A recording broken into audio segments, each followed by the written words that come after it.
Hello everyone. ఇవాళ మనతో పాటు ఉన్నారు సీనియర్ జర్నలిస్ట్ జగదేవ్ గారు. వారితో మాట్లాడదాం. సార్ నమస్తే. సార్ జగన్ గారికి ఏపీ హైకోర్టు ఒక షాక్ ఇచ్చినట్టు తెలుస్తుంది. అంటే ఏ విషయాలపైన తనకి అలా వచ్చింది సార్? ఏపీ హైకోర్టు షాకు అంటే అందరూ ఆలోచించేది ఏంటంటే ఈ బెయిల్ రద్దు కానీ లేదంటే ఎలక్షన్స్ టైంలో కొన్ని క్యాన్వాసింగ్ టైంలో ఇష్యూస్ కానీ అని అనుకుంటున్నారు. కానీ వాస్తవానికి ఉత్తరాంధ్రకు సంబంధించిన ఎమ్మెల్సీ విషయం ఏదో వచ్చినట్టుంది వాళ్ళు. ఓకే. సో ఎమ్మెల్సీ జనరల్గా ఎవరైతే ఉన్నారో ఆయన పేరు రఘురాజు ఏదో ఆయన. సో అతన్ని అభ్యర్థిత్వం రద్దు చేసినట్టుగా మండలి చైర్మన్ గారు అది నిర్ణయం తీసుకున్నారు. అప్పుడు మోషేన్ రాజు ఎవరో ఉండేవారు చైర్మన్ గారు. సో ఆయన నిర్ణయం తీసుకోవడం ఓకే అనుకున్నారు. అంతా అనుకుని అట్ ది సేమ్ టైం ఆ అభ్యర్థిత్వానికి విజయనగరం జిల్లాకు చెందిన చిన్నప్పలనాయుడు గారిని ఎవరినో నెక్స్ట్ ఎమ్మెల్సీగా నిలబెట్టేద్దాం గెలిచేస్తారు అనుకున్న టైంకి ఈరోగా హైకోర్టు తీర్పు ఇచ్చింది. విషయం ఏంటంటే ఆయన అభ్యర్థిత్వాన్ని ఎందుకు రద్దు చేస్తుంది అంటే ఒక పార్టీ గుర్తు మీద లేదంటే ఒక పార్టీకి సంబంధించి గెలిచిన వ్యక్తి పార్టీ ఫిరాయింపుల చట్టం కింద అది చెల్లదు అనుకొని ఎవరైతే వైసీపీ వాళ్ళు నిర్ణయం తీసుకున్నారో వైసీపీ ప్రభుత్వం ఆయన ఏమిటి వెంటనే ఇప్పుడు ఎదుర్కొంటున్న రఘురాజు గారు ఏం చేశారంటే యాక్చువల్గా పార్టీ ఫిరాయింపుల చట్టం నేను ఎందుకు ఫేస్ చేస్తాను, నన్ను అడగాలి. నేను ఒకవేళ పార్టీ ఫిరాయింపు వేరే పార్టీకి వెళ్ళిపోతే నన్ను అడగండి, నాకు ఎక్స్ప్లెనేషన్ ఇచ్చినాక మీకు నచ్చకపోతే అప్పుడు చెయ్యాలి.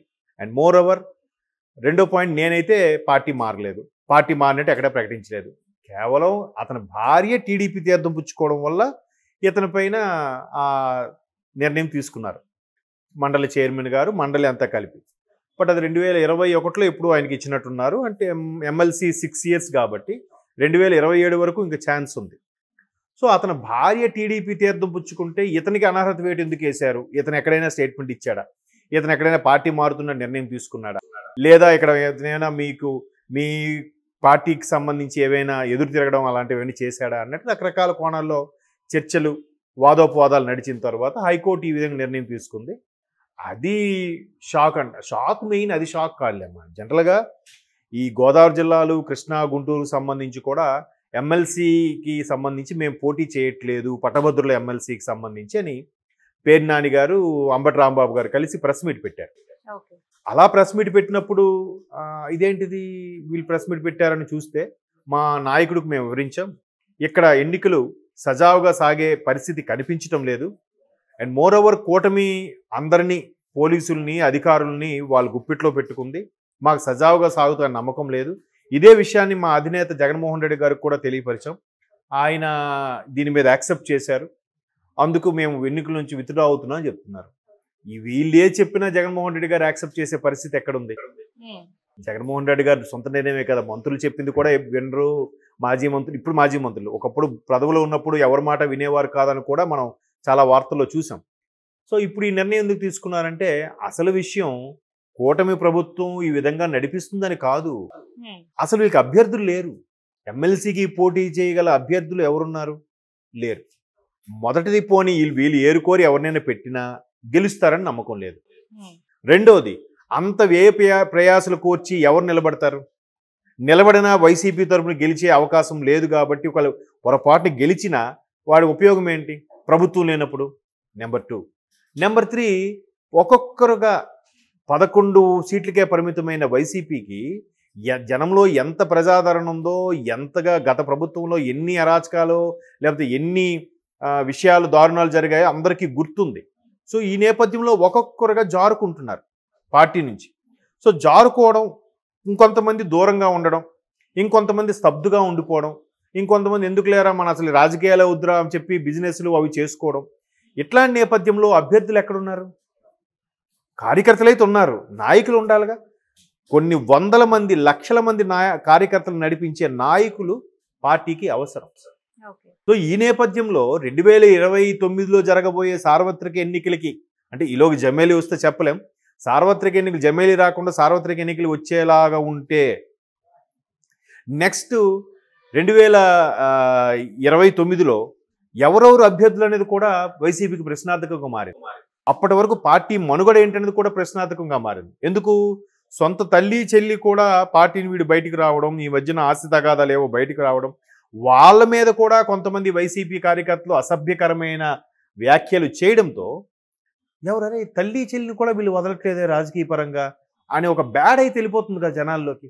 ఇప్పుడు వాడెవడో సంయమనం కోల్పోయి రాశాడు, వీళ్ళు కనీసం ఖండించాలిగా. అరే మీరు కనీసం తల్లి చెల్లి వైపు వెళ్ళొద్దు, ఇలాంటి అసభ్యకరం చేయొద్దు అని ఒక్క నాయకుడు కానీ వాళ్ళ అధినేత జగన్మోహన్ రెడ్డి గారు కానీ ఎక్కడ ఖండించలేదు. ఖండించకపోవడం ఇంకొంత బ్యాడ్గా వెళ్తుంది కదా. ఇట్లాంటి నేపథ్యంలో ఒక్కొక్కరు జారుకుంటారే తప్ప ఎవరు వస్తారు పోటీ చేయడానికి? పోనీ ఎమ్మెల్యేగా ఓడిపోయిన వాళ్ళు చాలామంది ఉన్నారు, వాళ్ళు ఎవరన్నా వస్తారా? మాజీ మంత్రులు ఎవరో వచ్చి నిలబడొచ్చు కదా, ఎందుకు నిలబడట్లేదు?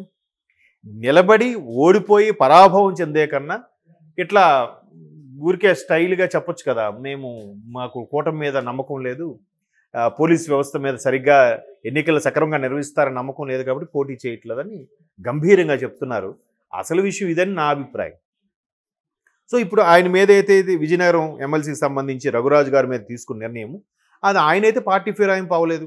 ఆయన శ్రీమతి టీడీపీ తీర్థం పుచ్చుకోవడం వీళ్ళకి నచ్చక, లేదంటే ఒకే కుటుంబంలో భర్త ఒకవైపు భార్య ఒకవైపు ఏంటి అనే ఉద్దేశంలో వైసీపీ అతను సభ్యత్వం రద్దు చేస్తున్నట్టుగా చైర్మన్ ఆల్మోస్ట్ ఆల్ మన స్పీకర్తో సమానమైన ఇవి ఉంటాయి, పవర్స్ ఉంటాయి కాబట్టి ఆయన నిర్ణయం తీసుకున్నారు.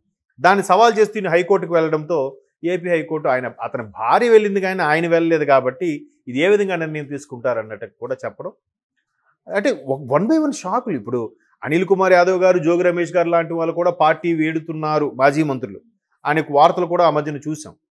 సో పార్టీలో ఉండడానికి కూడా కొనసాగడానికి కూడా ఇష్టపడిన వ్యక్తులు ఎమ్మెల్సీగా వచ్చి అంత ఖర్చు పెట్టుకుని ఎందుకు పోటీ చేస్తారు? ఇవాళ రేపు కాలేజీలో ఎలక్షన్సే రాజకీయాలు తలపించేలా జరుగుతున్నాయి. సో ఇంక ఎమ్మెల్సీ అంటే పట్టభద్రులకు సంబంధించి అయినా కానీ చాలా ఖర్చుతో కూడుకున్న పని. సో ఇంత ఖర్చు పెట్టి ఏమైనా జరిగితే ఏంటి పరిస్థితి అనే డౌట్ కూడా ఉంది కాబట్టి ఎవరు ముందుకు రావట్లేదన్న అభిప్రాయం, అసలు పోటీకి అభ్యర్థులు ఉండట్లేదని అభిప్రాయం. ఇంకోటి ఏంటంటే కార్యకర్తలు కూడా గత 5 ఏళ్లలో ఎవరు ప్రభుత్వం వచ్చాక 4 రాళ్ళు సంపాదించుకుంటూ ఒక ప్రాజెక్టో, ఒక కంపెనీయో, ఒక డెవలపింగ్ ఏదైనా ఉంటే దాని ద్వారా కాంట్రాక్ట్ రూపంలోనో కమిషన్ రూపంలోనో డెవలప్ అవుదాం అనుకుంటారు. ఎవరికీ అవకాశం ఇవ్వలేదు జగన్మోహన్ రెడ్డి గారు. అన్నీ ఆయనే చూసుకున్నారు, లిక్కరు, ఇసుక, ప్రతిదీ కూడా. సో ఎవరికి సామాన్యులకు అవకాశం ఇవ్వలేదు కాబట్టి ఇంకెందుకు లేరా, ఇప్పుడు 5 ఏళ్ళు ఉన్నప్పుడే ఏం చేసుకోలేకపోయి ఇప్పుడు ఇంకెలా బతుకుతామని చెప్పి కార్యకర్తలు కూడా ఎక్కడెక్కడ సైలెంట్ అయిపోతున్నారు.